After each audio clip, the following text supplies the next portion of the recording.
चाहूं, खलप जी सामने हैं।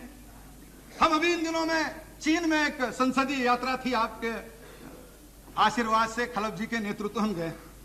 आजकल अध्यक्ष जी चीन में जनतंत्र जानने की बड़ी उत्सुकता बढ़ी है और इसलिए बहुत दिन बदले हैं।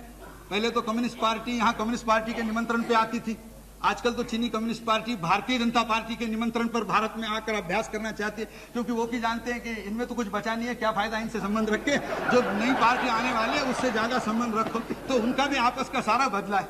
अब मैं जब चीन में गया, रमाकांत जी भी थे, चिंतामन पानीग्राही थे, बहुत यहाँ के मित्र थे, कुछ राज्यसभा के थे। जब हम वहां गए तो कुछ वहां के लोगों ने पूछा, भाई आपकी डेमोक्रेसी कैसी चलती है, क्योंकि उन लोगों का तो संसद अलग, इलेक्शन अलग।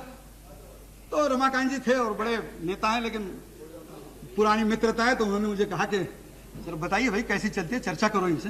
तो एक एमपी ने मुझे पूछा कि हाउ इज योर डेमोक्रेसी। तो मैंने कहा मैं डेमोक्रेसी बताता हूँ, मेरा उदाहरण, मैंने कहा सिर्फ मैं परिचय करवाता हूँ, डेमोक्रेसी समझ लो। मैंने कहा I am Pramod Mahajan, I am member of Lok Sabha, I belong to the single largest party and I am in opposition. चीनी आदमी मेरे को देखते रहा, you are single largest party. मैंने कहा we are the single largest party in the house, we are in opposition. अच्छा, फिर हमने चिंतामन पानीग्राही की ओर हाथ कर दिया। मैंने कहा ये है, वो सामने है, हाँ सॉरी श्रीवल्लभ पाणी, माफ करना, वो सिंह का सिंह करते तो थोड़ा हो जाता है। अब उनके ओर हाथ करके कहा he belongs to the second largest party, he is outside the government supporting the government. फिर एमए बेबी थे, मैंने उनको उठा दिया। मैंने कहा he is the third largest party, he is inside the front but outside the government।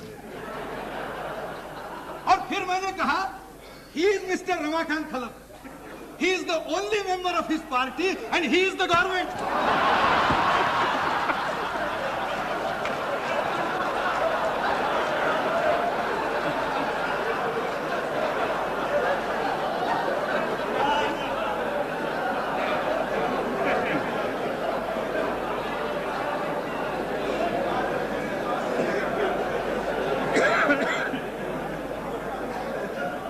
अब अध्यक्ष जी, अगर इस प्रकार की विचित्र विसंगतियों से अगर इस मोर्चे का जन्म ही हुआ हो तो आप आज कुछ भी कर ले, शरद पवार चेन खींच ले, कुछ भी करे।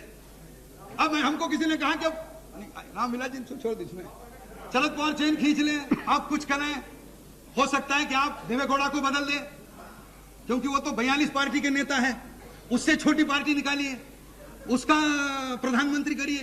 धीरे धीरे तो जिसकी कोई पार्टी न हो उसका प्रधानमंत्री बनने के चांसेस इस लोकसभा में बढ़ते जाएंगे।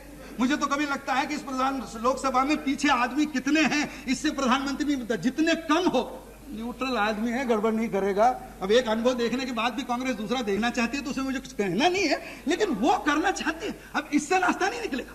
और इसलिए सत्य यह है कि सत्ता पिपासा, सेक्युलरिज्म नहीं, सत्ता पिपासा ये संयुक्त मोर्चा की इच्छा है और कानून का भय ये कांग्रेस का डर है। उसके कारण ये सरकार इकट्ठा टिकी है, बाकी सरकार में कुछ नहीं है।